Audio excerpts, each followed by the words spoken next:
Jordan, welcome to the podcast, man. Thank you, sir. Right on. I'm really excited to talk to you today. I think the few times we've interacted before, there's been a lot of, I think, really interesting things you've said or really cool ideas that were brought up, and they were never a circumstance I wish I could pick your brain. So I'm really grateful you're allowing me to do that today. So thanks for coming on the show.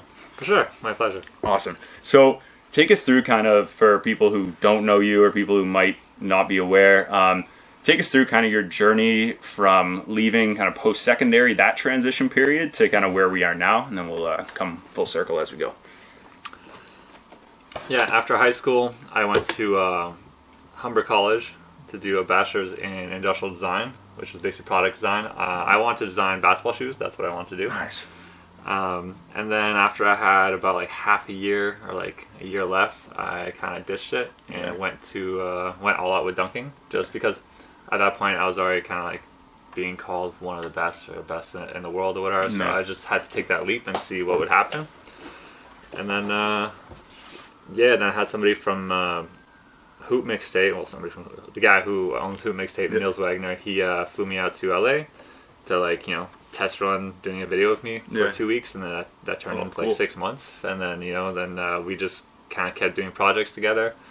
So that guy took a chance on me, and then we just did a bunch of stuff together. He's the one that kind of got me some NBA gigs too, like all my biggest videos and stuff like that. So just kept going from there and got better and better, and here we are. Nice. So what, you're 29 now, or 29? 29, yeah. Turning Nice. 30, yeah. Yeah? You feel old yet, or no? Not quite. Like, my body, I guess, is starting to feel old in terms of dunking specifically, right? Yeah, 'Cause, I mean, it's very specific, high twitch. Yeah, exactly. Yeah. So I can't show up in a gym and just, like, jump really high right away. I have to take a lot of time warm up and all that, and a lot more, like, prehab type stuff all the time. But other than that, I guess I feel different than I was before than when I was younger. I don't necessarily feel older, but I feel different, Yeah. Nice. So why dunking? Like, take me through kind of where did that stem from? All right, so that definitely stemmed, with me being named after Michael Jordan and my dad being such a big basketball fan. Yeah. Right, there's videos of me dunking at 1 year old on hoops, like, super short, obviously. And I just kind of kept working my way up with Fisher Price nets. Yeah. Picturing myself being like, Jason Richardson, Michael Jordan, all this stuff on like 8-foot hoops when I was like 12. And then once I found out that professional dunking was a thing, not in the NBA, I was like, oh, people can just be dunkers. Like separately. That's it? Yeah. Yeah, I was like, oh man, that's when it started changing. So I used to be like a shooter. That was my thing in basketball. Yeah. In like grade 9 and stuff, and then slowly as I discovered dunking, you could tell like I just never even took a 3-point shot at the end of the year, because all I did was go fast and jump high and try and like do stuff in the air, because I spent so much time just dunking on like 8-foot hoops and 9-foot hoops. And then I don't know, dunking is like the best thing in the world to me too. It's a combination of things that no other sport has to me. So there's the power aspect of it, where you just like punch something like really hard, right? So like whether it be like boxing, like that perfect hit, or like baseball, you just like crush a ball in that way. That crack it makes on the bat. Yeah. Oh yeah. A volleyball spike, that feeling is always my favorite part of volleyball. So volleyball has two of the things. So volleyball also has the jumping high part, where you jump and it feels like you're floating. Like I've always loved that, like that cool feeling. Yeah. And it's cool. The better you get, the more it feels like you float. You know what I mean? It's really cool. So now, the third aspect, which no other sport has, in combination with those two other things, is creativity. So there's like so many dunks that you can have been not done yet, and like 20 years ago, they've been saying like, there's no more dunks left to do, and I've invented 209 so far. Jordan's like, hold my beer. Yeah, but that's my thing though. That's my favorite thing. It was almost like you're the first human ever to do something, and that was such a fascinating idea to me. So that's kind of why I love that. And so I think, again, industrial design was so much creativity. It's basically being an inventor, like inventing products, and it worked really well with that. And where do you think your kind of creativity stemmed from? That's a good question. I think a lot of it was inherited, I think, from my dad, and just the fact that because my dad even was training, like you see him train people and he's like just so creative, like he's on the fly, and it's if I ever have questions on like exercises that I want to do for specifically for dunking, he can just like make up exercise like crazy on the spot. Oh, jeez. And you know, a lot of my dunking drills that I get to, like I got it from him because he just made up drills on his own when he was younger for basketball. And then outside of that, definitely my ADD. You know, when I was in product design, I was like, you know, I felt kind of out of place because I had ADD in school. Meanwhile, I mean, obviously everybody gets diagnosed with ADD these days, but everybody gets prescribed something. Yeah. Oh yeah, 100%. But anyways, and I went to. It was even more so the case in my product design class. Like, I think there was maybe 2 people that didn't have ADD. You know what I mean? Like, it's like almost like a prerequisite to having to being creative. And the way I'll describe it, I just like this idea. So, picture like a. Just a giant like picture, right? Of a bunch of completely irrelevant like different subjects. You know, they can kind of fade into like making sense to each one. Yeah. Somebody who would be normal, I guess, picture everything being blurred out except for the middle, and then their focus can kind of slowly go between those. But me, it would be the opposite, where the middle's kind of blurred out, but then we can make connections really well from like completely random places. That's what creativity is. Right. It's making connections of things that you already have, because it's not new ideas, it's just like weird connections of things you already have, you know what I mean? Yeah, for sure. And I think that's an interesting way of looking at it, because I definitely was prescribed, and it could be like a fidget thing now that I notice more, just like an eye twitch thing that I got going on. I'm like, oh man, we're special. Yeah, right. You know, but so you can't. I like that, because you can't. That's a very good way of putting it.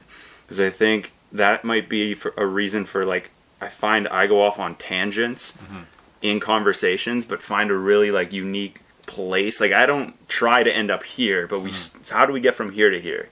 It's like, well, I didn't just take that path. It was like, well, we're just gonna make our own and see where this goes. That's what a lot of ideas that we were talking about before the podcast started. But all the ideas as of late that I've tried to do are, we'll see how this goes. I don't know where it's gonna end up, but like, F it, whatever. Here's where it's going to go, right? So, kind of focusing that topic to, in regards of dunking, doing, like you said, one of anything, or the first to do something, is kind of like a ridiculous concept just to grasp in and of itself. So, what is your creative process like? And so, how did that develop over the years? In regards to dunking specifically, like coming up with them. Yeah. So one thing I'll say too, that used to be my favorite concept to me, was being the first ever to do something like that was so cool to me. It's less cool to me now, just because everything you do ever is the first thing that a human's ever done. It sounds ridiculous. So that's a more philosophical thing, but like, you know, no person has come here, other person has come here in this spot at exactly this time. Dressed the way you are. Yeah, looking the way you can get so ridiculous with it. For sure. But I honestly, you know, that's kind of where my head's at now. So the reason now is just it's fun. It's fun to be creative. That's straight up it. Nice. But my creative process, the number one process, which is like the least creative to me, it's still creative, of course, but the way my brain works is, you can almost, and we actually want to make like a program like this where you input all of the different types of dunks, right? So you input a 360, all the basics, so 360 between the legs, behind the back. I mean, there's a lot. I get it, yeah. Right, but then all you do is like switch up the combination and the order. You know what I mean? So let's say you got a 360 between the legs. Yeah. You know, or sorry, and between the legs, 360 between the legs. You just keep combining them. Then it's like, you know, nobody's really done too many variations of lobbing off the side of the backboard and then doing a dunk with it, or doing a Dwight Howard tap where you tap it off the backboard, catch it, and then do a windmill. So that was a new one. I was like, what if I reverse it? What if I do a windmill first, then throw it off the backboard and catch it and dunk it? Yeah. You know what I mean? So you just kind of do that nonstop. Yeah. And then the other methods would be, and the most fun one is when you come up with like a completely new variation. That's like, it's not a combination of any dunk that exists. It's just like a completely new idea. That's what the Scorpion was, and that's what the Lost and Found was that I did. Nice.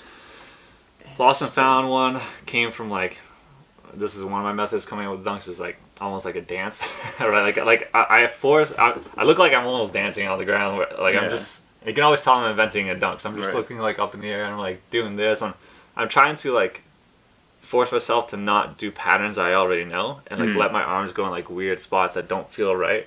And then all of a sudden you kind of like visualize a dunk, you know. You're trying to force an accident. I guess that's one way to put it. Right? By going to like irregular positions and then yeah. Well, like you said, it's a form of expression, right? Or a dance form of expression, or an art form, right? And I find that's a really interesting way of you putting it, with like, oh no, we want something to happen, so we're gonna try just whatever works and then see what happens. Like you said, an accident, which really, it almost doesn't seem like one, because you're trying to make something not happen, or trying to make something happen that wasn't gonna happen on its own. But I found when I started doing something similar in like jiu-jitsu, right? So as like the 4 or 5 years I've been doing it now, at the beginning I was taught specific ways of doing things. Like, here's your triangle, here's your armbar, here's your single leg, here's like different takedowns, whatever it is. And I go through the patterns. But I found when I actually started getting better at it and like started to make a difference was when those kind of things would happen, where I'd be like, I'm in this position, okay, I got him in a closed guard, all right, I want to go here. What if I go, I could do this, no, they're defending this, no, they're defending that, oh, they broke the grip here, all right, forget it, let's try this. Yeah. And then more often than not, I'd find it goes one way, and I'm sure you can relate to this, where it goes completely not the way you want it to, where you're like, ooh, their knees on my neck, that's not fun. Yeah. And then it's like, ooh, this works. Yeah. This is crazy. I could do this now. And then it becomes a pattern, you rep it out. But I find some things are better happening, or they happen better just being an accident that way. I find it helps with the creative process that way. And it's like, it's cool to see. It's cool to see come to fruition. Yeah, I think part of it too is like, it's problem solving, but like there's no problem, if that makes sense. Like, the problem is that something doesn't exist, so it's like, how do you approach that, you know? But Right. So the way that I've always viewed it in my head is that all these moves, all these tricks already exist in a sense. We just got to find them. So it's like trying to find stars, you know, trying to find like something that is already there, Yeah. you know, but in concepts, but you're just kind of discovering them, you know what I mean? Right. Interesting. Yeah, like it's already done. You just got to find it. In a sense, yeah. Like, you're trying to like make if it's something already out of nothing, possible, so- it's already like, it's discoverable. So to Yeah. me, like in a sense, it already exists. Like, I mean, another way to put it is like, I mean, it'll be in the future, right? Like somebody will do it in the future, so like it's possible it exists. So you're just discovering it. Right. They discover it, they don't discover it, and then you do. Yeah. Interesting. That's really cool. I like that. Do you find that as you kind of develop in the sport, your creative process hasn't changed too much, or is there things you do unrelated to dunking that you used to not do that have kind of come into the picture more, that have helped you out? In terms of creativity? Yeah. Yeah, so one thing I was actually, I get ideas from sometimes, but like mostly nothing has come of too many of them yet. But I still do it for fun. Like, I'll look at other sports, like with the rhythmic gymnastics, they're pretty crazy. They have like the one with the ball, right? Yeah. So they'll do tricks, and also there's freestyle basketball. So freestyle, you know, with like Harlem Globetrotters, they spin the ball on the finger, they do all this stuff. There's people who do that as like their life. Like, how serious I take dunking. And so they invent moves nonstop, right? So I'd have like a friend of mine who used to be #1 in the world, and I'd be like, okay, just freestyle. And I would just watch. I'd be like, that thing, like, what the hell is that? Yeah. You know what I mean? So then we go try that with the dunk, you know what I mean? So that's a fun method, is to look at other things to get inspiration from it, right? Huh. That's a really cool way of doing that. Nice.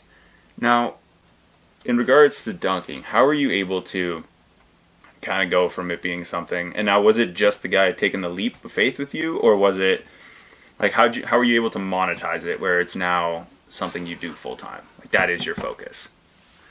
So I think the way that it happened with me is not the way that it happens with some other people. That's good. The way I had it in my head was that I want to be so good that people were almost like forced to reach out to me. Because before that guy reached out to me, I felt like I was better than a lot of pros out there, but nobody was giving me a call. But like, you know, rightfully so, I wasn't anywhere near these events where I could like show my stuff. You know what I mean? Right. Somebody would have to fly me out, and nobody would, because I'm some kid dunking in Sudbury in Canada, and who knows if his rims are tiny? You know, who knows if he's actually legit? Yeah, there's a lot of questions. Yeah, and I get people all the time being like, "How do I get gigs? How do I get gigs?" I'm like, yeah, I wasn't even thinking about that. Like at your point, you know what I mean? I would never think about that. I would just think like, I gotta train as hard as I possibly can, and then, you know, once I'm good enough, they won't have a choice but to fly me out. Yeah. I don't know. So that's kind of the way I approached it. So I think it mostly came from also, again, my biggest thing is my creativity, the fact that I can invent so many new dunks.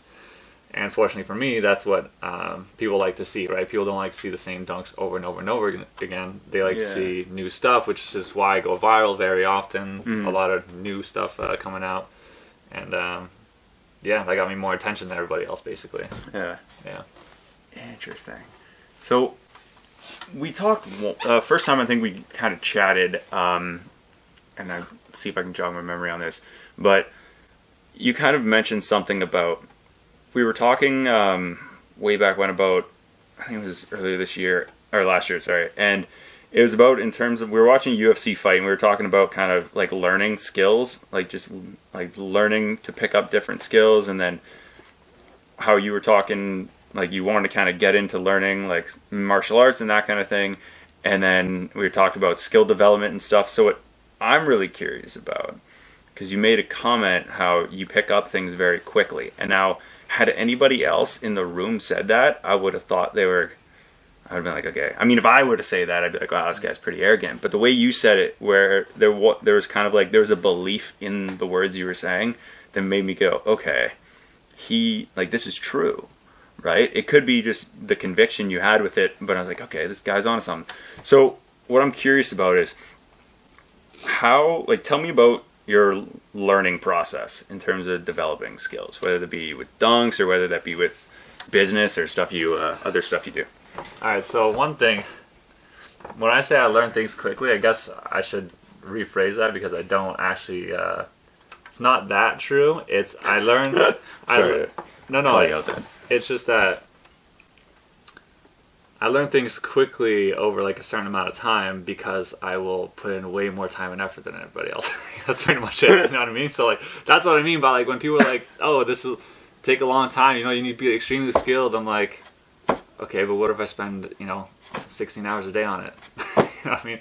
I'm going to get somewhere, you know what I mean? So the same amount of time. Yeah, so like that's my thing is, I find a lot of times whenever I'm doing things, I'll think I can, get decently good at something pretty quick, but then I'll see somebody else doing it, so many things that I do just in so much less time, you know what I mean? Yeah. So I'm just like, man, I keep kind of getting shown that like the reason why I'm able to do these things is just because I spend so much time on it. Right. That's kind of the big difference. Because even like when you want to get better so freaking bad, right? I think that's one of my methods. I wanted to like get better like so bad that like a lot of times other dunkers, right? First off, I dunk a lot more than the other dunkers, especially like throughout my life. I used to dunk 3-4 hours every single day for like years, and then other dunkers dunk when they do the dunk session, right? They show up, they do the jumps, and then for like an hour, and then they go home. They do that twice a week or once a week, and then not only am I doing more, but I'm like, man, how can I get better at dunking without actually jumping? Because I'm limited, right? I can only jump so much before I start losing how much I'm going to jump high. Right, it's a nervous system thing. Exactly, I can't just get a shot. So I invented, these ball handling drills. That's called wall drills, where I'm practicing the technique on the ground, and I'm seeing how well it relates to me actually jumping and doing the motion. So now I can practice for hours without actually doing the jumping, right? So now, they can only train like 2 hours total in the week for like specifically for dunking. They can do weightlifting, they do all this other stuff, but then I'm spending like hours and hours not just jumping but also practicing the dunks without actually jumping. And you know what I mean? So that's the difference when you really want to get good at something. Like you create stuff. There's a lot of stuff that I've created or tried to come up with exercises that fail. I didn't give it the time, but sometimes it works. Man, I love that. And then everybody else can stand off top of your shoulders later on. You know what I mean? Then they will build on what you did. So right. I like that a lot. that reminds me, years ago when I was reading Michael Phelps's book, I know he had like a next level ADHD like as well, and I found what you guys, well, him I'm sure on like a elite scale, but I find whenever there's a problem that I need to solve, you have this ability to hyper focus, right? And you can kind of pick apart every aspect of what you're doing and what the problem is in front of you. And then that allows you to kind of see way past and get way further and surpass any like competition or other competitor or just another person who's just going through the motions at that level. Like, that's what I think when I hear what you just said. I'm like, oh, every single time I'm able to focus on something I need to, but then there's hyper focus and then not being able to focus, right? So I'm wondering if, as you've kind of gotten older, and as I hate saying older, you know, I almost feel like I'm making fun of people for I'm okay with getting older, but I think it's a great thing to get older. I mean, experience, right? Wisdom, they call it. But I'm wondering if, as kind of the years have gone by, have you noticed like your ability to hyper focus is like still there and you're still present, or do you find it harder to kind of like, how, I guess what I'm asking is, how do you focus so much attention and mental resource on one thing, and then how do you kind of add on to that? I think 2 reasons. Number 1, I have to like the thing I'm doing. If I don't like it, I'm not doing it. Yeah. I mean, it's kind of that simple, you know. That's I a mean, good point. I will do things I don't like for the things that I do like, you know. Right. Obviously, you know, I don't like every part of training or whatever it is I need to do to afford dunking, but Yeah. But then there's also the aspect of there's just discipline, right? Like, and you kind of learn to love discipline. You love to the feeling of overcoming something, and there's opportunities to overcome things like every single day. You know what I mean? Like every single moment, literally. Like you wake up one day, you're feeling like super down. You know, you don't even want to get out of bed. It feels uncomfortable to stand up out of bed. Yeah. Okay, just stand up. That's a small win for that day. Stand up. If you felt like keep going, you know, if you want to do something else with that, sure. If not, whatever. But there's always these tiny, like, slightly uncomfortable moments that you can, like, get under your belt and collect those as wins. And that's literally just building the skill of discipline. And I think that is just kind of fun to me, right? It's you're constantly overcoming something. And I think as humans, we're made to work. You know, like our ancestors didn't just sit there all day. You know what I mean? They worked. They survived nonstop, and they had to. They even like interview like tribes and stuff like that, and have, you know, psychologists like analyze them, and they're like, well, they have no concept of depression. You know, they're busy surviving, and like they enjoy part of that. So I think that's in us. You know what I mean? The ability to put in work. So, and not just that, effort is literally the only thing you have control of in life. Might as well become like a beast with it, you know what I mean? Then you can just make life, I don't know if I'm allowed to start, but your bitch. No, dude, it's your episode, man. Say what you want. Yeah, then you can kind of make life your bitch, you know what I mean? And, yeah. Dude, it's, I love that. It's true, and I'm not the biggest fan of giving advice, or I find myself giving advice and then kind of not taking it. I'm sure we're all guilty of that in some respects, but I find I'll tell people you can't control, especially complainers. Like, look, you can control what happens. You cannot control, more often than not, what happens to you directly. But almost 100% of the time, you can control how you behave or how you react to things, right? You know, it's like whatever you say something or I say something, it's like you get to control whether you get up and leave, whether you say something, whether you hit me. You know, like there's a lot of things you can do in terms of reactions. So I like that a lot. It's something that you're able to kind of move forward on and learn from, and then I think we've gotten soft. Not like us specifically, right? But I don't know if it's just we've kind of created this atmosphere or this life of like that society's kind of created or helped us mold into. But I feel it's gotten a lot easier, right? Like you get $2,000 a month to do nothing. Yeah, I think that's like, for an easy example. That quote where it's like, what is it? I think I know where you're going to. Yeah, you know this, right? So strong people make easy times makes weak people make Strong time. hard times, I guess. Yeah. Hard times and easy times. Anyways, yeah, I think that's where we're at. It's just kind of easy times, so that's why I think it's important to choose to do hard things. You know what I mean? Right. Because life is going to throw at you some like massive like L's. You know what I mean? And if you were, you know, earlier before, you're kind of getting thrown L's nonstop throughout life, and so whenever big ones come, you can at least deal with it. Right. So the way I'm gonna give you my like terrible analogy. Yes. Let's go. I need to come up with a better one, but You're a creative guy. You'll figure it out. yeah, I'll figure it out. I got faith in you, Jordan. So in life likes to, for some reason, randomly throw giant weight vests on you. All right, that like weigh like huge amounts of weight. So let's say 300-pound weight vest. That's heavy. That's very heavy, and you know you have no control of when it's coming. It could be thrown at you multiple times in life, maybe just like a few times, maybe even 400-pound ones. You know what I mean? So I think it's our duty. It's not necessarily a duty, but I think we should have the choice to basically train for those times. So potentially for when those times come. Not only because like training, like there's value in training and becoming a good human and a strong person, and like that you can give to others, and like you know there's so much enjoyment in just training itself and like just the whole journey thing, right? But so if you choose to put on like life vests, right, of your own, that goes up even to like 100 pounds or 150 pounds or to 200 pounds. You never done 300 pounds before, but a 300-pound one is thrown on you, you'll be able to handle it. You'll be able to at least like crawl and like move and stuff like that. But if you can only handle like 50-pound one, if you never put one on, you get a 300-pound one put on you, you're gonna be crushed physically and emotionally, right? Like you won't be able to breathe. There's your anxiety. You know what I mean? So that's why I think it's important to just pick up as many things as you can and choose to do the hard things. If it's not naturally hard for you already, you know what I mean? And then you kind of grow, and those difficult times get easier, right? Like you get more, like you said, that 300 vest. If you're used to dunking with 300-pound vest on, for argument's sake, right? 400 isn't that bad. That's exactly right. Yeah. So you're kind of used to that. Versus if you just kind of hang out here in the middle, everything's easy. Nothing's too hard, but nothing's too easy either. You can it's a comfort zone thing, right?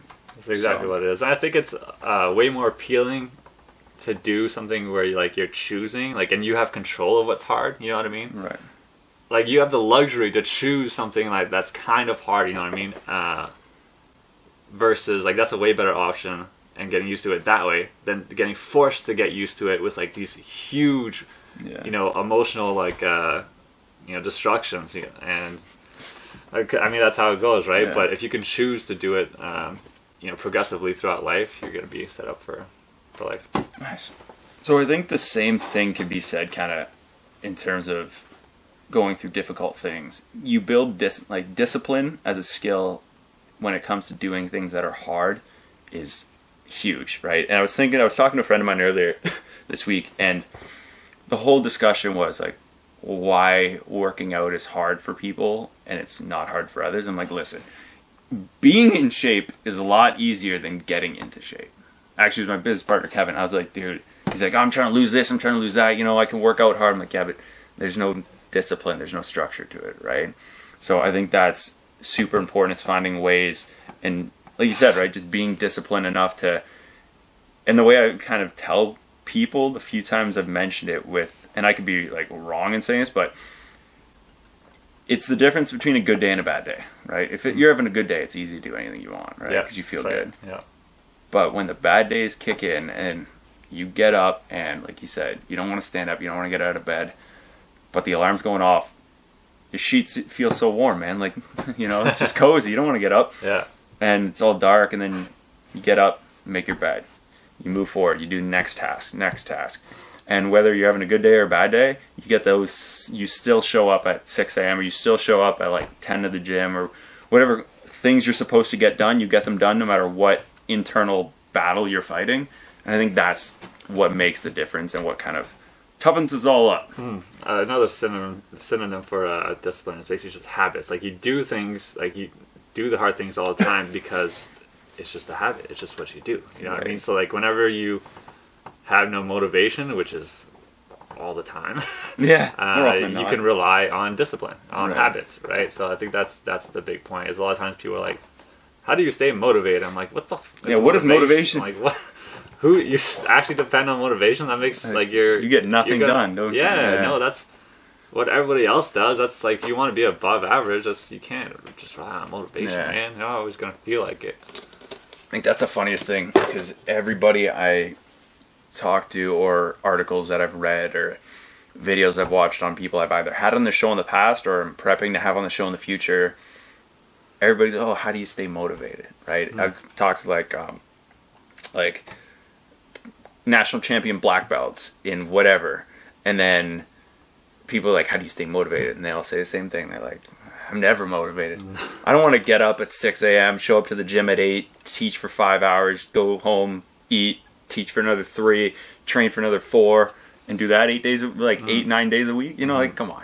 Yeah, no, that's the thing too. When you start telling people all those things, they're like, "Oh, that I don't want to do that." I'm like, "Well, there's the difference." Yeah. You know what I mean? Right there. We figured it out. I Yeah, solved your that's problem. it. Like, I mean, you say you want to be at the same point as this person or that person, Yeah. but like, yeah, you hear all that stuff, you're like, never mind, But which is too bad, because it's not one of those things like I'm better than you because I can do this. Like, it's just more Right. of like, it's just worth it, Like the ability to know that like when you master something, I think everybody should master something. Yeah. You know what I mean? Because now I have the confidence that like I really feel like I can do anything. I just Right. gotta wait to find out what it is that like You're doing I next. like what Yeah. what do I want to do next? Whenever I figure that out, then it's like game over. You know That's what I mean? awesome. Yeah. So I'm excited to see that's- how that goes. It's just the confidence that you have like Yeah. for life. I feel like Yeah. I would not have the same confidence if I never took that leap and went straight for dunking, and I just like did a regular 9 to 5.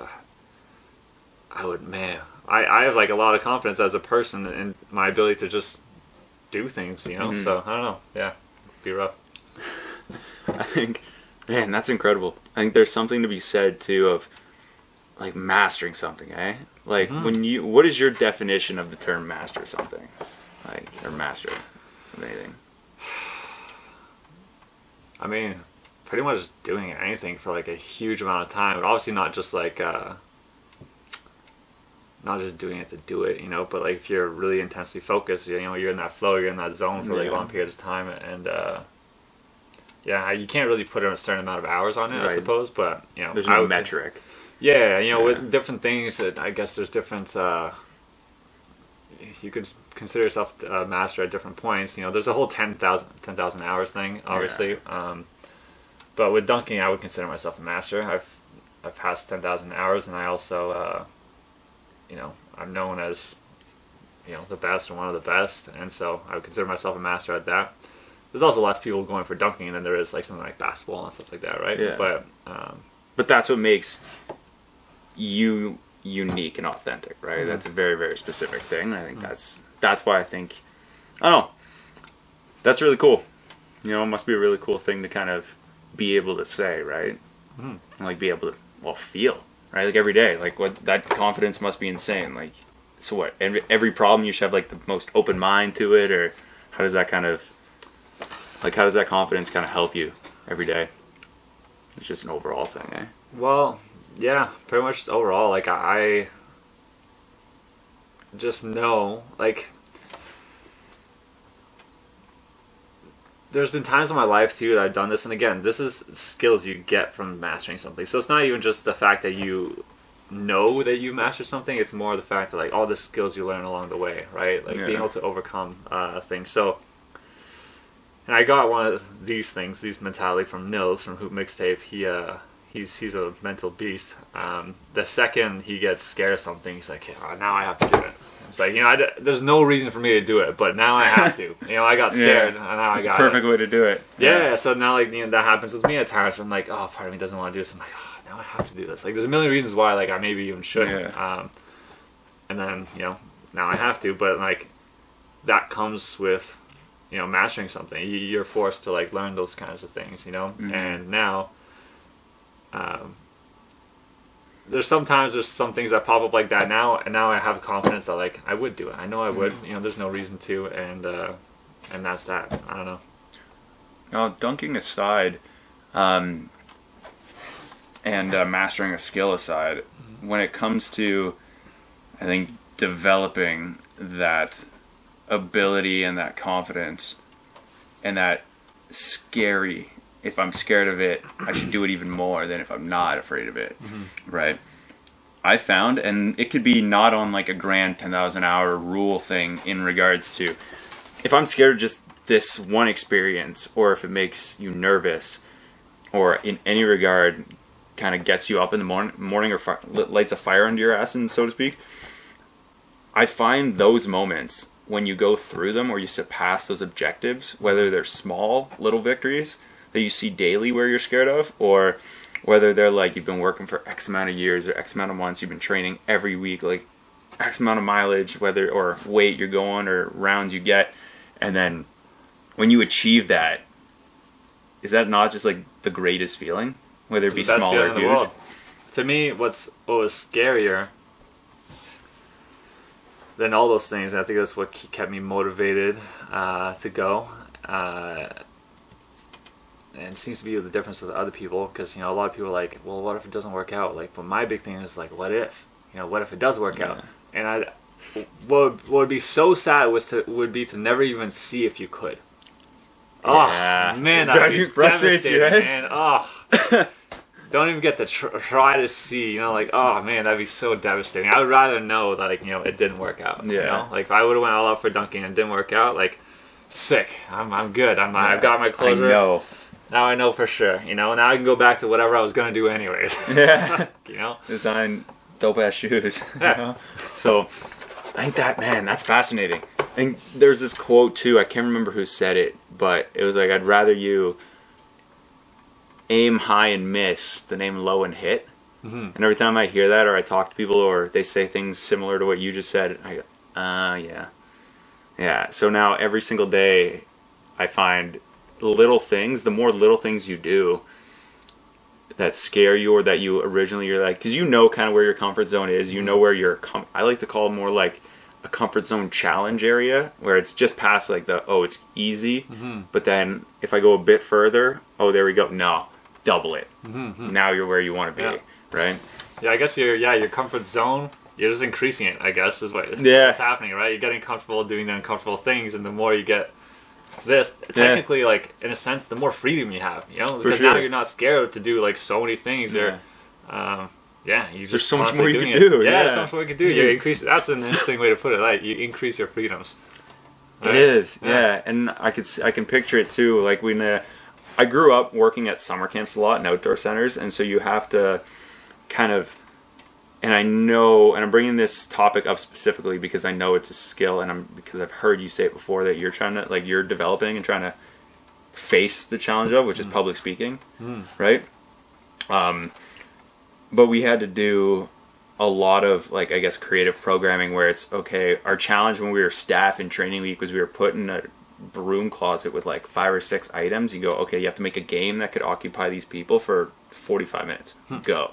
Like, all right, well, start the car. We shall see. So those kind of things, and then would kind of require us to get better at something, or we're like, you get people like, I don't know, who are like first year staff, kind of uncomfortable with the situation, and then 3 years later, they're like running the whole thing. Yeah. Right? And you're like, how did this happen? It's like, that's how we have people that go from becoming like a staff who's busting tables to running the bar to owning their own restaurant chain, right? It's like, that's how we have, there has to be development and there has to be progress, right? It's like, you can have all the gas in the car you want, but if you don't put that sucker in drive, it's not going anywhere, right? It has to go forward. I think that's like a concept that I've seen a lot of people, thankfully a lot of friends in the last 2 years who I used to be friends with, and now it's kind of just distancing myself, because I've seen that happen often, right? Where you see people a lot that frustrate you because you're like, okay, I know I could be here, but you guys want to hang out here. I'm like, this is fun, but I'm used to this. It's familiar. Yeah. Right? So what I want to know is, I'm curious, as kind of time has gone through and as you've kind of progressed and developed different skills, right? Whether it be like in training or dunking or whatever, speaking or business, right? How have like people kind of been with you in terms of like who you are and reacting to you, and then friends of yours that you've had as you've grown up with, and as they kind of do you find it harder to keep a tight knit group, or do you find it easier because they've kind of been with you through the thick of it? Well, I think with me, I don't know. I don't spend that much time with other people. You know what I mean? So I've always heard the quotes of like, Amazing. You are the average of like your 5 closest friends, and I have close friends, but I don't see them often, or especially like when I was doing my dunk thing, I did not see them often, like very, very rarely. So, I'd hear people be like, "Oh, I have almost no time for social time." I'm like, what? What is social time? Oh my god! I'm like, no, that's a waste of time. That's what I said. Like, that's the biggest waste of time. I have something to do, So, although I did have close to me again, Nils Wagner from a Hoop Mixtape, and again, like I said, he's a mental beast, and have my dad, who I grew up with. Right, I was parented freaking amazing. Nice. So that's one thing I can't take That's away. a blessing, man. Like, that's awesome. Man, it's crazy. I also had a great mom and a great stepdad. So I had 3 parents. You know what I mean? Epic, yeah. And I got to learn some very like different things from both sides. They are both like workaholics and like mental beasts. One side in like business, academics, and then with my dad with sports, which is where I connected with a lot, obviously, right? But they're both part of the same thing, the same mentality, right? So it was very cool to have all that. So those were the things that were close to me. And so in terms of friends, like, I guess it affected me with like girlfriend like relationships, right? There's some where I would go dunk for like a couple hours. I would wake up, whatever time it was. I'd go dunk for 2, 3, 4 hours, and then I'd go work until 9, and then I would come back and dunk again until like midnight. And so my girlfriend, she'd get sick of it, or not necessarily sick of it, but if she wanted to come hang out with me, she had to come to the court and watch me dunk. 100%. that was our quality time, you know what I mean? So yeah, it definitely affected some relationships in like negative ways. I find that would almost be better at that pace, right? Like I find you'd filter out people a lot easier, right? Like you don't have to go through these 8-year-long friendships just to find out the person's an asshole that you don't want to be around, right? And I'm sure we've all had those experiences, but I find it's like, oh, you can't commit. Well, this is what it is. Yeah, I'm fortunate too that I was. I think I've always naturally been somebody who wanted to be alone. Yeah. I was never one of those people who like always needs like a friend at all times. You see those people who are like can't be alone like at all. Like the second they're alone, like, oh, want to hang out, want to hang out. I'm like, nah, man. Like I would just love to just be by myself like for long periods of time. I'm very okay with that. So yeah, that was, and the fact that it's very comforting to know too that like if I'm by myself, that's when I work my best, work my hardest. You know what I mean? Yeah. So that's pretty cool. Although it'd be cool to see. Although I got to live with Nils, so I still am a workaholic with him. And then it'd be cool to see if I if I choose to surround myself with more people like that. You know what I mean? But I guess I don't get to meet that many, especially because. Early in my career, I didn't care about social networking or anything like that, right? And I got to meet some really cool people, for like 2 seconds, but I really didn't care to get to know them or make friends with them because I was like, they have nothing to do with dunking. I don't care. You know what I mean? Amazing. My brain was all dunking. And that was amazing. It. So yeah, that's awesome. That's that hyper focus we were talking about like 15 minutes ago. Yeah. Man, that's really cool. So, I guess how do you find confidence in being alone? I guess it's more the reverse. I'm like, it's some nice confidence to know that that I work really hard and really well, or the best whenever I am alone. You know what I mean? Like, why is that the case? I don't really know. Maybe that's just the way I was born, I guess. Yeah. Well, I guess that's not true. It's not that true.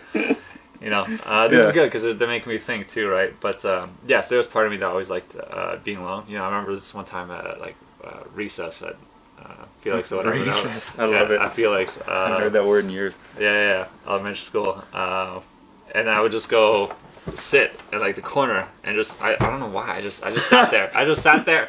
Like, This is like, amazing. so far away from everybody, and I just like looked out. I guess in a sense it was like slightly like kind of like meditation or something like that. But I don't know what I was thinking about, what I was doing, and I was doing that for a bit until somebody made fun of me for it, and I was like, okay, I guess I won't do that. I just pictured this giant field and a bunch of kids playing in like a circle, and then a little blue-haired 11-year-old way off in the corner, just hanging out, just looking staring at the flowers. Fence of the flowers. Yeah. I'm like, oh man. Yeah. That's So hilarious. I mean, I think I had some of it in me, but yes, I went through times. I remember specifically times where.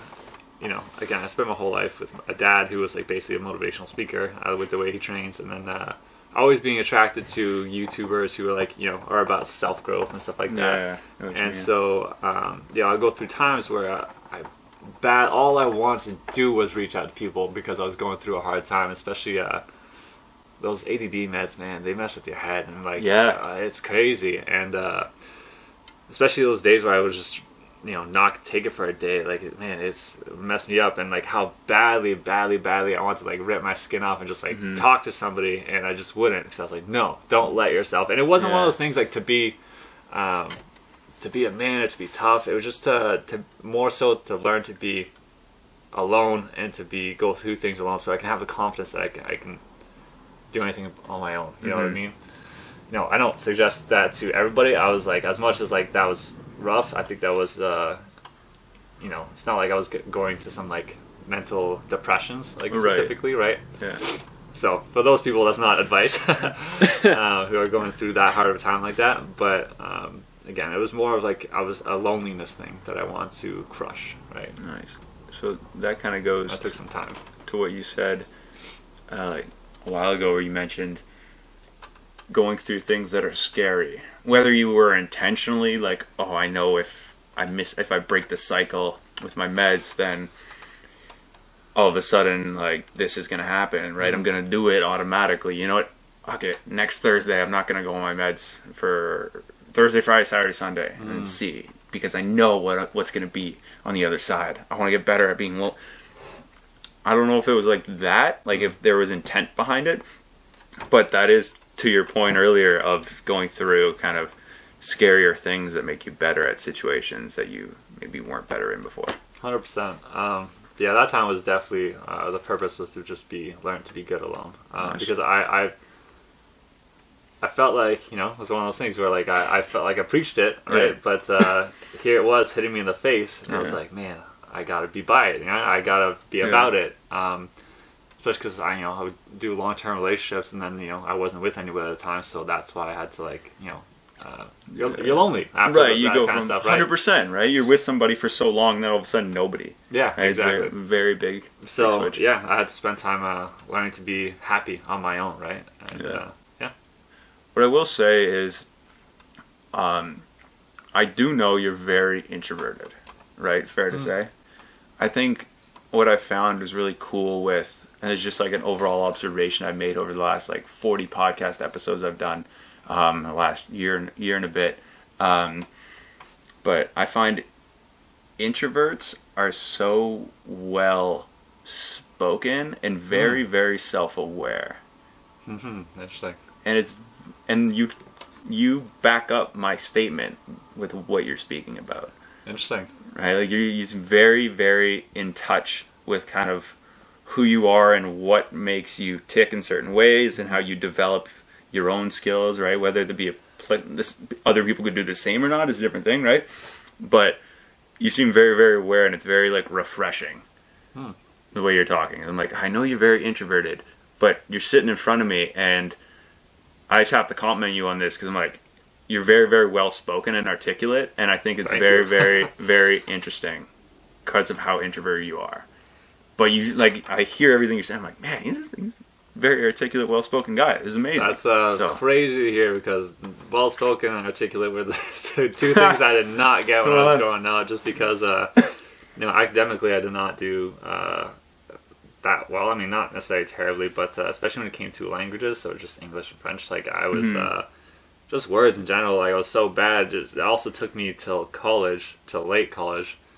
Maybe I was even out of college. I don't remember. To realize that I was dyslexic when it came to like words like reading. Really? Yeah. So Come like on. I was like, wait a minute. For you guys, like the words don't kind of mix up. Like, what do you mean? Yeah.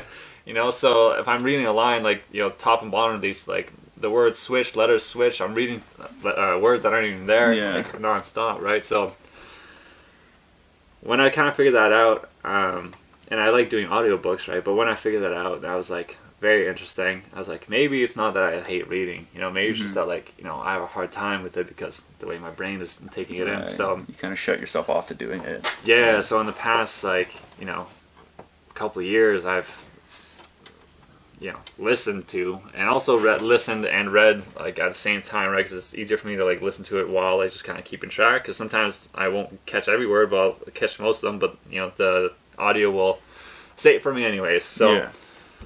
I can do it that way. So anyways, I get through way more books, and it's interesting that my education has been way better now that I've been out of school. It's weird how that works, right? Yeah, and it's really cool. It's really cool. And I grew up feeling really dumb. Like, I just really dumb. Just because, I think it's more so because my brothers are really smart, right? Yeah.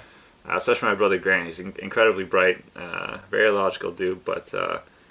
and so, man would just run circles around me, and I was just, even though he's my younger brother, so, and I've never been called smart or wise in any of these things, and lately, the past year, that's, I've been getting those a lot, so it's really cool. Nice. It's really fun. That's awesome. Yeah. I'm happy to hear that. Switching gears a bit, so, when I kind of, my specific prep for a podcast, right, in terms of prep and research, I find the best way to go about it, for anybody starting a podcast or just anybody in general, I don't like Googling or going down this ridiculous rabbit hole of who I'm having on the show. What I like to do is I like to reach out to people who I know the person better than I do. Right? That's cool. And so, yeah, thank you. So that's kind of what I like to think. I mean, it's all right, and it seems to work. But the handful of people I called, and I do mean on the phone, talked to, in regards to podcast prep for you, they all brought up your father. There was a commonality between, like, I had like 20-minute, 15-minute conversations with every single one of these people. So a good hour of that time, and probably, obviously dunking things come up, right? But the common thing was your father. So what I want to know is, take me through kind of the impact he had on you growing up to kind of now, if you don't mind. Yeah, man. Yeah, I mean, they're completely right. That's where it comes from, right? Like, all of the way I approach sports is because of him, right? What's really neat is I can see him training kids now, and all I get is nostalgia. Like, first I'll get impressed, where I'm like, whoa, like, man, like, that's crazy how good he is with kids. Like, like how he's literally like a motivational speaker. But then, like, right after that, I'm like, man, this is nostalgic. Like, how crazy is that? And how cool is that? Like, I'm impressed by like how amazing he is, and how well he speaks with his clients. And then I'm just like, man, that's what he said to me. That's how he was with me. Like, me, where I'm at now, becoming the best in the world at something, or most people think, and then so subjective. Anyways, toot your own horn, buddy. It's your episode. Yeah, whatever. It's like, no. Being to where I got to today, and everything I've learned over the years, for me to still be like, whoa, that is insane how good he is, and his messages, and to be like, that is what I got. Me seeing that from my perspective now, and like, that's what I got as a kid. Like, man, that's pretty badass. So, anyways, what he was able to teach me is basically like, the Kobe mentality stuff. You know what I mean? Where whenever you're practicing something, and this stuck in my head with a lot of things actually throughout the years, was do something like nonstop until you get sick of it, and then you keep going anyways. You know what I mean? And then you keep going. Hate it, keep going. When you get sick of it, that's when you keep going. I'm like, man. And there's so many things, like little things like that I got from him. Like, or even if you ever said the word can't, like, you want to see him get fired up? Get out. No, he won't tell you to get out. He'll just get fired, like, fired up, but also in like a passionate but compassionate way. He doesn't get actually angry. You know, there's just so much compassion and passion. You know, it's like, don't you ever say. You know, he'll grab you by the freaking head and don't you ever say that. You know, you can do anything. You know, he'll just like, man, everything he would say was just so. What's funny too is sometimes he doesn't even need to say things with the perfect words, but because of how intense, like his facial expressions and his body expressions, there's such conviction, there's times where I've seen him, like, he didn't even say any like words there, but like you completely understood what he was saying. You know what I mean? Because he's so passionate. Jeez. And that's what I got from him, and that was pretty badass. And I guess the other part is there's a lot of people out there, a lot of parents, you know, who say all these things, all these stories about themselves, and they don't show an example of it. My dad was like a living example of it. You know what I mean? Yeah. This is the wildest. I'm gonna bring up this comparison just because I've been reading the Bible, awesome. But I'm not Christian or anything like that. But I find it interesting anyways. It's tough. It's a thick read. That's thick. I skipped to just the Christ with Jesus because, you know, I think he's the man. But so or the Christ, the God, whatever. I get you. Yeah. Amazing. Anyways, but it's just the fact that yes, he was wise and said things, but it's constantly pushed like he was a living example of this. You know what I mean? Like, that's the important part, is to live by example, because especially as a child, they don't really listen to you. They watch you. You know what I mean? Like, like whatever you're doing, that's what they're gonna pick up on, right? And so do as I do. Exactly. And he was like the full-on example of that. He was still badass at all the sports. Even when he was like older and I was still like jumping high and like dunking, he could still beat me at basketball, even though he was like, you know, 50. Yeah, amazing. And, you know, we always played these drills where he would just dribble the ball around behind the back between the legs nonstop, and we just like nonstop try and catch the ball. We just couldn't. We just like, you know, we literally just go through his legs trying to get it. We like, oh, that's hilarious. That's awesome. And again, like, it's just how hard he worked. And all the stories I heard from other people, the same stories that he told me, right? Let's say from a tournament, like, this happened. Yeah. Somebody else would tell me the same story, and it was always crazier, and like the way they explained it than the way my dad explained it. Oh yeah, he tells us the modest version, dude. Like, oh man, that was he would cool. too. That's awesome. Yeah, that's awesome. Super badass. That's the coolest thing. And that's so cool, because when a lot of people told me that, and then I'd only ever heard people mention like one or two things, but the whole thing was because it was like the whole thing was the impact that he had on you, and I think to hear you say now in front of me how he was telling you modest version of these crazy things that was happening, I'm like, man, that's awesome. Like, there's a story of this, there's this speech, because I get down a rabbit hole of listening to like different motivational speeches, and so one of these guys, he mentions, he's like, my dad woke up at 4:30 a.m. and was out at the house. Our clocks were always set ahead, so we didn't know what time it was, stuff like that. But he was like, the one thing he said is he's like one day my mom, from the perspective of the kid, he's like, one day my mom asked my husband, hey honey, what are you doing? Why are you getting up every morning at 4:30? And he's like, so my kids catch me in the act of excellence, was the dude's answer. And to hear you say that reminds me of that, and I was like, oh yeah, the do as I do, not do as I say. That's exactly, that's like the whole Kobe mentality thing. Like, the amount of people that have stories of Kobe Bryant where like they go to the gym like absurdly early because they're gonna be the guy, and then they show up and they see Kobe there practicing already when they were planning to show up like, I don't even know how long it was, let's say 4 hours before the practice, before the game, and somebody else is like, oh yeah, he's been here for like 4 hours already. And it's like, dude, like, what that, like, it's like, how do you compete with that, you know? Yeah, I think that was a fun thing to play with too, with other dunkers. Like, yeah, I'd do the same thing. I would go to a dunk contest, I'd lose, I'd go and train for 4 hours, not telling anybody, but the dunkers would go by and they would see it, you know. And that's always how I was too. And I just, those little things make the difference in like who you become, you know. Yeah, and I think that's interesting too, in terms of who you become. And after you lose, you're like, all right, well, when's the next time I get on the it's not gonna happen again. Right? What I gotta do? Yeah, I remember the first time I lost a tournament, a jiu-jitsu tournament specifically. I remember it was a Saturday and competed in, I think, Scarborough or Toronto, somewhere down south, right? We go, competed, I lost, and then I was so beaten up on it because I like trained so hard that week. I was like, okay, well, whatever. next day, so we get home, right, at like, we leave around 5, 6 after dinner, hit the road, get back, it's like 10 o'clock at night, right, whatever.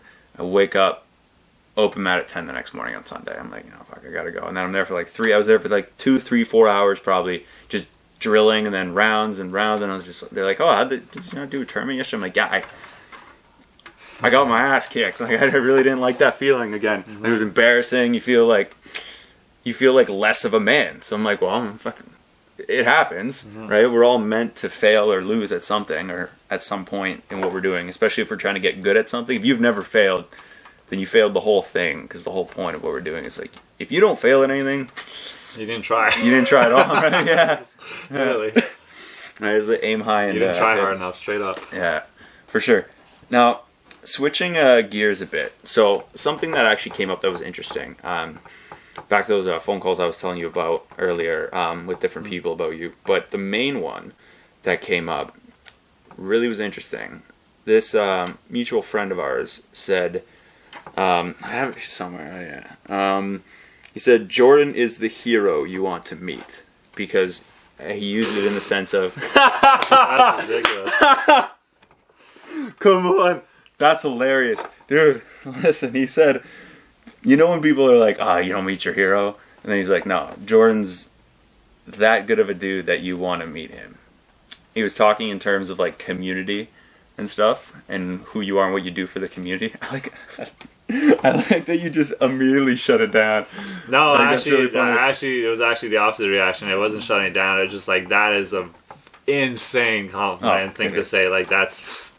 Yeah, very trying my best to receive that. That's intense. I'm glad, but yeah, man. I heard it and I was like, oh, I get it. So what I want to know is kind of take me through like your community involvement or engagement, and like why is that so important to you? Because that was the main thing that a lot of people said. But that quote, I thought you'd like to hear it. That's super cool to me, because huge. Even when it comes to shows or stories or anything, like, or my dad, or the thing that I love the most, what gets me fired up, is the hero's journey. You know, like that's what it comes down to. It's just like that whole process. So to hear something like that is kind of insane. Nowhere near that, but I'll get there. Amazing. Nice. But yeah, when it comes to the community, again, that's kind of a weird thing to say, like, to me right now. Mm-hmm. I think maybe in the future I'll have, a legitimate impact. Potentially I've had impacts that I don't necessarily know about. Like, that's kind of how it tends to go a lot of times. I think that's how they were looking at it, Yeah, like, but I mean, in my eyes, I haven't done shit. Like, yes, I'll help out, like, with stuff like 5 Cent City, like, a few times, but that's like one event, and I do like small things here and there for people, but not looking for like the whole, and I don't, necessarily like discriminate who it's for or against or whatever, but yeah, I haven't done shit. That's kind of where my next goal is. So the whole reason I got into dunking was to help people, basically, right? Somebody forced me to write, why do I dunk? Okay, then why that? And it came to just help evolution grow. That's where it came. And the one before that was because my dad was an inspiration to me, and basically, like, I want to give that to other people. Yeah. But anyway, so I was like, okay, I'm going to use dunking as like my authority. One, yes, it's going to be an inspiration to show what you can do. Yeah. Two, it'll be my authority. And whatever I say to, let's say, a kid who's a fan of me, like, they're going to listen to me more than what their parents are going to, right? So I have the responsibility to learn how to know what the hell I'm talking about. To, like, teach people, like, valuable things to improve their life. And that's where I'm at. That's why I want to look into public speaking, so I can, like, deliver some of the things that I've learned, let's say, about discipline or overcoming things, why it's worth it, or whatever. To the world, some of my messages, but that's why I'm like spending so much time, like, listening to books, reading books, and like just having other life experiences, so I will have proper things to give to the world. But I'm not there yet. But I mean, I say I'm not there yet. I'm constantly like giving little things, not that was what they were referring to, right? So that's those things that I guess they're talking about. But hopefully, the plan is to do much more, you know, and For sure. Build the impact, right? Yeah, build the impact. And it's not even one of those things where it's like for them, as messed up as that sounds. I personally believe that every decision a person makes is selfish. You know, if you do something for somebody else, it's because it feels good for you. If you think it's right, it's part of your values. You know, so every decision is for you, technically. Yeah. It just feels good because we're humans. I mean, you know, it's human nature. We like to help people out.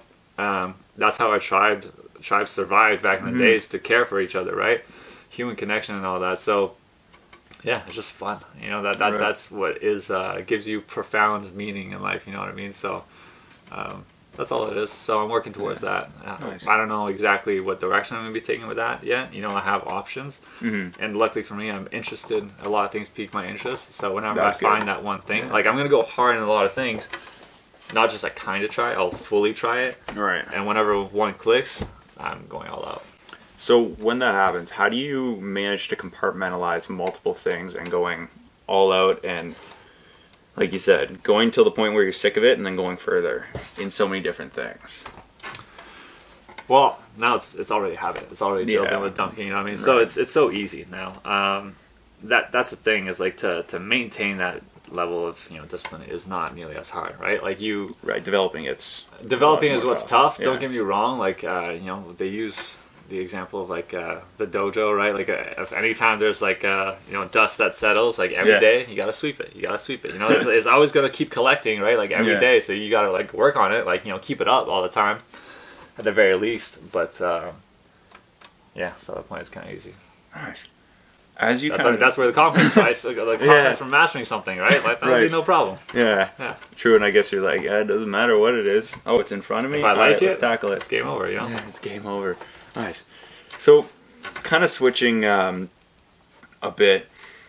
How do you like? Where does? Because I'm not too familiar in terms of like the longevity of a professional dunker, right? I definitely know you're more familiar with it. I would hope so. But what does that kind of look like for Jordan after the pro dunk career ends? Like, what does that kind of look like? Do you set other stuff up as you go, or do you kind of always keep that in the back of your mind? You're like, no, it's not until something happens that I need to focus on it. So I'll give you the game plan. Nice. So the game plan is pretty freaking simple, man. So in terms of my dunk career, how long will I go? Who knows? It'll basically, I think, it'll be till I choose to stop. Makes sense. You know, it could be 3 years, it could be 6 years. I don't really know. I'm pretty good with like. Another interest I have is how like the body works, and like, you know, taking care of my body. You know, get a bunch of tiny injuries here and there, so I'm good with upkeeping it. Good. And I have amazing people. I have Christian Robertson there to help me out and keep my body intact. But so yeah, my game plan, like I said, is basically going to be to dabble really hard into these things that I like. And I'm not even done figuring out all the things that I do like, right? Yeah. So I dabbled into music. I was like, maybe I'll incorporate some messages I want to put out in with music, and like maybe I'll try and, you know, I have an interest in doing that with like EDM kind of stuff. Oh, cool. Yeah. I was 100% convinced you were gonna say rap. No, I'll be honest. Everybody thinks that. No. My It music just seems like a basketball stereotype thing. I don't know. That's completely what it is. Yeah. Everybody's like, oh, you like Drake? Sure. But I mean, I like EDM big time. But nice. Actually, now my brother, he's been doing EDM. He's been like hours and hours every day for like 2.5 years now. Oh, no kidding. He's getting good. Dude, that's awesome. He's getting very good. That's awesome. He can actually learn fast. Yeah. And work hard. Like he's gonna crush. Anyways, amazing. So I would start going hard with music, and then I would start just going after these other things, like learning about you know, taking my own courses for like physio kind of stuff, and from people who I respect, and then start getting to issues, money problems, where I'm like, I need more money. You know, I'm kind of it's stopping my progress right now. And like, yes, I know I can like YouTube any video. You can learn anything nowadays, but the amount of shortcuts you could take when you have money, like to getting yourself like proper mentors. For sure. Oh, it's right, astronomical. And I don't feel like wasting my time doing that. Plus, I want to make money anyways. So the goal now is, I'm going to keep dunking for sure because I love it and it's the funnest thing ever. There's also some things that I want to not leave undone with dunking, so like just dunks that I want to do before I'm done. And then I'm also going to use it to make money and keep investing that. And the goal is to get my passive income up enough to where I can basically do whatever I want. I don't need to be like any kind of rich to do that, but at least good income. Again, passive income to where I can just do whatever and focus completely, so I can zero. And that's my problem. I will zero in really hard, but then if I have to come to like a stop because of money, it'll take me in and out, in and out, in and out. It's frustrating. Yeah. So right now, my whole goal is to just get my money up. And I had such a terrible respect for money growing up. I almost thought it was like a good thing to like hate money. You know what I mean? Like money doesn't matter. It's like, man, money's an amplifier. If you're it's like humongous. Yeah, it's kind of ridiculous. Yeah, if you're like, it's the reason we do everything. Straight up, it's like right? all the people who say like money doesn't bring you happiness are the people working 9 to 5s for it every day, working 8 hours every single day, hating every minute of their existence just to make ends meet. It makes no sense. Like the people who hate money the most are the ones who work for it the most. It's a weird concept, isn't it? Yeah, it's very, very weird. Anyway, but these are all concepts that we've learned a lot of times from our parents or all this other stuff, and I had to unlearn a lot of concepts. That's tough. Again, through books, right, and then seeing it. So yeah, that was an interesting journey. But now taking money more seriously, investing, blah blah blah, and hopefully, I can't give you a clear direction of what I'm gonna choose to do right now, but I will be, and it's kind of like a slightly scary, but not very scary because it'll work out fine. Yeah, you're gonna do it. You're gonna do it whether you're scared or not. But it's more like an exciting thing, Right. It's like, man, what is it gonna be? What is the thing I'm going to pick? You know what I mean? That's kind of awesome. Is that not like a really cool feeling? Technically, I'm picking all of them right now, which is why it's kind of fun. I'm like, yeah. I learned a little bit about this. I learned a little bit about this. Lately, I've been going to spiritual stuff because I like to understand people. Yeah. That's what splits up people so much. But so what are they all really saying? You know what I mean? So I like to understand where people are coming from, because that's when you can actually make a real impact, right? Right. Because you see sometimes people making arguments, even about diets, where people are saying why would they think this? This is obvious that this. And it's like, you're not even taking into account what the argument to that is. You know what I mean? Did you hear what they said? It's so funny. It's so funny. So anyways, that's where I'm at right now. I'm trying to understand people with multiple different things. Interesting. Dude, I don't know why. It's interesting to me. Yeah. No, it is. It is for sure. I find myself doing something similar, especially, and it's tough, right? Because you want to do everything, but at the same time, you're like, all right, what do I dive down? And then it's making the decision on picking which one or how to hyper focus on one or the other. Mm-hmm. But in terms of Rich Dad Poor Dad, have you read that? Mm-hmm. That was the first one that got me to respect money. Yeah, that was the first one. Gateway. Yeah, that's a gateway drug. Yeah, if you haven't read it, but you want to do passive income, yeah, come on. That's the first one. You can recommend a bunch of money books to people, but you just start them with Rich Dad Poor Dad. They'll find all the other ones. Yeah, they'll find them because it's what gets you started, and it sets your mindset up right to respect money properly. For sure, right? It's the idea of you're not thinking as an employee. That's the whole right, not working for money, thinking of an employee, which I think I kind of want to do if and when I have kids, to fucking do that. That'd be a good idea. Right. Maybe just be like, all right, work for me for free. I can get some sweat equity from you munchkins, and then, you guys get little sweatshops in the back. Well, maybe. No, I'm just kidding. Not so much. Probably not at all, ever. But I think in regards to your with understanding people, and especially like the example you used with people arguing on different sides, and we see it so much more now too. It could be just social media is so much more prevalent, but everybody's an expert because they have such such easy, effortless access to all information, right? It's like if I want, I can ask you any question in the world and you can answer it within 10 seconds. That's kind of crazy, right? And so I think the communication issue lies with, and it's a skill that I've developed as the podcast is growing, but people don't listen to understand. They listen to reply. Fair and right, is it not something where I'm sure you can relate, where you've had conversations where it's like, this person, as soon as I'm done, I'm just about to finish the sentence, right in with what they're about to say. Like, how long have you been thinking about what you're about to say? I know. I didn't even say remotely, and then it's like, all right, it's frustrating. It's one of those things where people, you don't view things how they are, you view things how you are. Yeah. You know what I mean? So like the second something comes up, like they already are. You can just tell they're locked and loaded with what they're gonna say before they even you're even done saying it. You know what I mean? Yeah. Yeah, it's funny.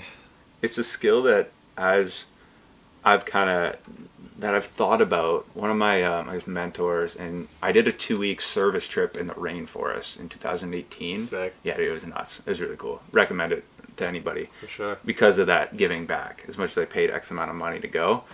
Yeah, it was amazing. And the woman who led the trip, she led the 10 of us, right? So there were 11 of us. She led all of us. Amazing woman. And I remember her saying, like, she was kind of mentoring me a bit towards the beginning of the show, but she said, Glenn, as a skill that we all need to develop for being able to be better communicators, it's tricky as a host and stuff like that, where you're in this situation where you're talking to people. Yes, you want to listen to understand, but are you able to listen to understand? And then in my scenario right here, it's now you have to think about how you're going to continue the conversation. It's not like, okay, all right, I'm understanding what you're saying, and then it's, okay, shit. I see. What is he going to say? That's interesting. Right? Yeah, it's a very weird skill, like very, very specific skill that I'm in the process of developing in terms of my communication. Yeah, that's fascinating. Right? That's cool. Yeah. It's a weird thing, but it's so specific, and like the minutia and the details behind why we speak the way we do, and it's all perspective, man. Yeah. Right? It's why we travel, or it's why I do. Yeah. Right? It's why we go places. It's why we talk to people. It's why I'm doing this show right now. Right? Yeah. It's perspective. It's like, I want to see things through your eyes and understand what you've been through, and you hear your story as a way to kind of understand and get more perspective, so that as I kind of grow and develop, or as you grow and develop, kind of pick back or refer back to situations and conversations you've had, right? Where I don't just need my phone to do all the talking for me, right, when it comes to knowing things, right? So I think it's really that's cool. That's probably such a subtle skill to learn. Yeah. About understanding, but then also keeping the conversation going.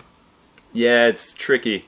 It's not easy, obviously, and I guess as days go by, and depending on the time of day or day of the week or how you're feeling that day, or like motivated, unmotivated, whatever, like you said earlier, discipline kind of kicks in. You can get like to certain things, like episodes specifically, but like with me and my example, but then thinking about stuff like that, and then trying to understand the behavior that we're doing, and then like I'll probably watch this back once, but then I'm gonna question, like, okay, was my transitions here good? Was like how was it there? How's that, right? Like I'm a firm believer on, like, self-reflection is very underrated, right? Just kind of looking back, whether, I don't know how you do it, or if you do, or if you like take it seriously to a point where like you're aware you're doing it, but I find myself doing that often, where, okay, if I have a conversation or podcast specifically, I'll do it, or after I'll train, like I'll journal things to go, okay, how was that round felt? Why did that round with that same person 2 days ago feel worse than it did today? Right? And you can kind of understand the behaviors you went through that day. Right. Well, I mean, I 100% do that. Like, just yesterday I did that with a dunk that I never ended up getting. But, so, next time. 95% of the time, if I'm trying like a dunk that I've never done before, after every single jump, I go back to the camera and look at the footage and see what I'm trying to find what it is that I did wrong every single time. Right, back and forth, back and forth, and that's how you learn your mistakes, right? You get really good at knowing exactly what it is you have to do. Like, the amount of times where I see people just trying, because I've spent so much time going back and forth and like literally inventing like the problem solving, like some problem solving aspects of dunking, and like cues you're supposed to do. I'm sure you see it even with what you're doing, right? Where you just see, instead of somebody like listening to you, they'll just keep trying, and you just see it. You're like, all you have to focus on is this one time, every day, one time, and they're just like, no, they think if they just keep trying, it'll just happen. It's like, that's why, like, just trying, it isn't just enough. Like Kobe was like, it's not about just showing up and shooting a bunch of times. You got to be focused every single time. You know, you Proactive gotta show up focus, mentally every time. It's Show up huge, physically man. and then mentally too. You know. Yeah. Mentally's huge, man. You're right. Or he's right as well. Yeah. Obviously, right? But and I think focus is something a lot of people don't think about, right? It's not so easy as to just go through and go, okay, I'll use this example. I'm gonna go through somebody. Okay, I have to download Instagram, go to the bottom. Okay, what do I want to ask about? All right, I don't care about that, but what about that? Oh, that looks fun. Ooh, who's that? You know, right, there's more to it. It's like, okay, no, it's proactive. Call people, talk to people, get out there, put yourself out there, and you have to speak it into existence, right? You manifest it. Yeah. That's kind of something over the last year or so that I've been kind of following and be like, you know, manifesting, putting things out there, like just, hey, I want this person on the show, or I want to learn about this. Who do I think I know I can get a hold of within the next 3 weeks that could talk to me about this? Yeah. That's kind of how my brain operates. Beautiful. And it kind of works in a weird way, I think, but doing that and then being able to go, okay, how do we do this? How do we do this? How do we do this? I can't just go, all right, why is nothing happening? It's because I'm not doing anything. That's right. You know? You have to be able to, I don't know, how often do you, what do you kind of attribute everything to? Do you have to, with kind of little things or even big goals, do you find you have to manifest it at all, or you put it out there now that you're kind of getting into this spiritual I guess I side of never things, viewed or- it as manifesting. I don't think I understand the whole process of manifesting. I'm not sure I do either, to be honest. It's just because I think I've had it ruined by some people who I think stopped at just manifesting, where like that's all you need. You just need to think you want it really bad, and that's it. And it's like, you know, I see what you mean. And then That's there's your point. I've heard people actually say that, and it's like, oh, it's like pick the path of least resistance. I'm like, that's not how I would have gotten here. No, it doesn't work. Like, what? Like, are you kidding me? Like, and then I start explaining like some obvious things, like all the people who went through the hardest things are the people who become like super great at things. Yeah. They're like, oh yeah. I'm like, it's so simple. It's right in front of you. But then there's the other people who are, I said the same thing about manifesting, and they're like, no, like part of manifesting is taking action. So, I guess I have to read The Secret to fully understand it, because I think that's where a lot of it came from. Yeah. Obviously it's not just from there. It's what Right. people before that, but again, I think it's again the importance of learning to master something. I'm going to keep going back to that every single time because. And I think it's falling in love. I think anytime you do something, I got this from Christian, that's putting you in the direction to becoming the person who you want to be. Mm-hmm. I am the person who wants to be the kind of person who can make a big difference in the community, like almost effortlessly. You know what I mean? I want to be the kind of person that like meditates for long periods of time all the time. I want to be the kind of person who like crushes books. I want to be the kind of person who does this and that. So anytime somebody or like I do things in that direction is when I'll be happiest. Again, this is something I got from Christian, but when it comes to the discipline stuff, I think when you start to, and this goes with that, when you start to fall in love with doing the things that other people won't do, like you love yourself for it, is what I'm saying. So like I'm doing this right now, like I don't even know if it's gonna make a difference. I have no idea. Like is that one extra like ball handling like drills like day gonna make a difference? Is that one thing really gonna make a difference at the end of like all this stuff? But you're constantly doing those things because it's what you do, because that's what makes you different than other people. You know what I mean? And that fall in love with that idea, like, man, I'm different because of this. Like this is what makes it so that I'm going to achieve this thing, and like just falling in love with that makes you fall in love with yourself, because you end up becoming the kind of person who does the hard things all the time and who can make your own dreams happen. Like you start to love yourself fully. Like, man, I did this for myself. You know what I mean? Like, what a beautiful thing. I got to fully live my dreams, like way more than my dreams. Like, how can I not love myself now? Yeah. You know what I mean? Like, it's such a beautiful thing. And like you said, it doesn't get there the easy way. And it definitely doesn't get there with the path of least resistance. No. Right? But that's what living is. Yeah. Right? Is experience those like, man, I fucking love myself. Like, this is amazing. And there's this weird thing that one of my best friends is living in Australia right now. And him and I go back and forth on this a lot. But it's the concept that people have where they're like, talking good about themselves. Like it's almost like frowned upon to like feel good about yourself and openly saying like, man, I feel great today. You know, they're like, simmer down. No, it's like, what? Yeah, For what? I remember I feel It's like weird. that too, where, you know, like, how you doing? Somebody would be like, fantastic. I'm like, yeah, that's like loud, man. Like, You know? pump the brakes. Yeah. And then I heard somebody say the same thing, like, man, like, I feel great. And like the amount of times that people, in order to make somebody else feel bigger, they bring themselves down. Yeah, it's weird. You know what I mean? Like, if they're down, they don't want to make themselves appear big because they don't want to make them feel bad for being down. You know what I mean? It's really, really weird. And then this another thing I got so much from Christian. He was my mentor and a half, man. And, you know, what's kind of beautiful and people don't realize is that when you present yourself where you are, which is like big if that's where you are, you know, like as tall, you stand up tall and fully, right? Instead of being like this and trying to meet other people at their level. Yeah. And be everything that you are, and then those people who are feeling lower, it won't, sometimes, yeah, they might feel like, you know, that makes them feel smaller, but a lot of times, man, it gives them permission to go in that direction, to be big themselves, you know what I mean? Yeah. Especially imagine in a friend group, if like one person feels down, so everybody's like, oh, we all got to feel down. No, It's going to bring that other person. Group. Yeah. Yeah, it's going to bring you up, man. Like, you got to it'll give that person permission to feel big themselves, you know? Yeah, for sure.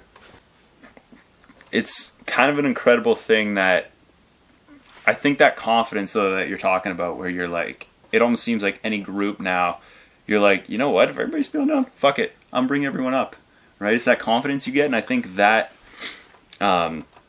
it's radiant, right? There's an energy to it, right? And I notice that too. Like you have an energy. Like there's like, I love the energy you emit. Well, thank you. I appreciate that. No worries. You're like, you emit this energy. Like you're going for shit. You got your mind, and you know exactly what you're looking at. Blinders are up. You're looking straight forward, and just hearing the way you talk and the confidence in what you're saying is very, very. It's inspiring, man. It really is. It really is. That's not just. I mean that genuinely. And hearing a lot of people talk to me about you, and that being a thing that's kind of come up.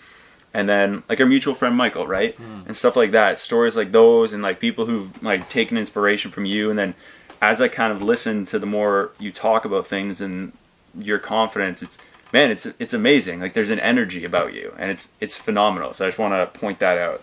So it's amazing. That means a lot. That feels good to hear. Thank you. No worries. So kind of towards, like, as we kind of take it towards the end of the show, what I want to know, what is kind of like a piece of, we've gone through a lot of different things, but what is kind of a final message or a piece of advice or like something that you'd like to pass on, that if somebody clicked on the video or the podcast and went right to this moment, what is one thing you'd want them to kind of take away as best as you can?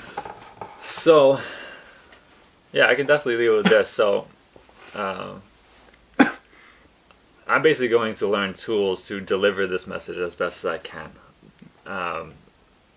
So all it is to me like the point of life. You know, for one, you can just choose whatever it is, but at the end of the day, all it really is to enjoy it as best you can. You know what I mean? That's kind of just the point. Like, we're here, might as well enjoy it. So, what do we need to be able to enjoy it to the max? You know, more and more and more and more.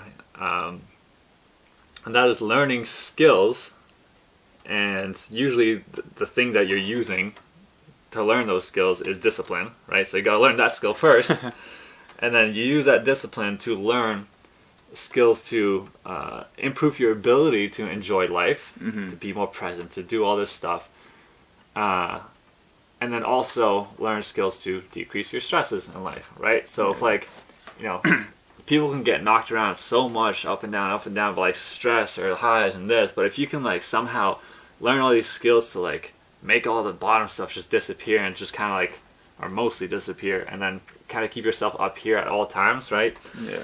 Become more of an enlightened person, you know? And I don't know, it just feels like the point to me, you know what I mean? The point of doing all the hard stuff is to make life amazing and fun and fun. You know, it's just to make it fun. It makes it worth living. Yeah, man, it just makes it fun as heck. And why would you not want to do that?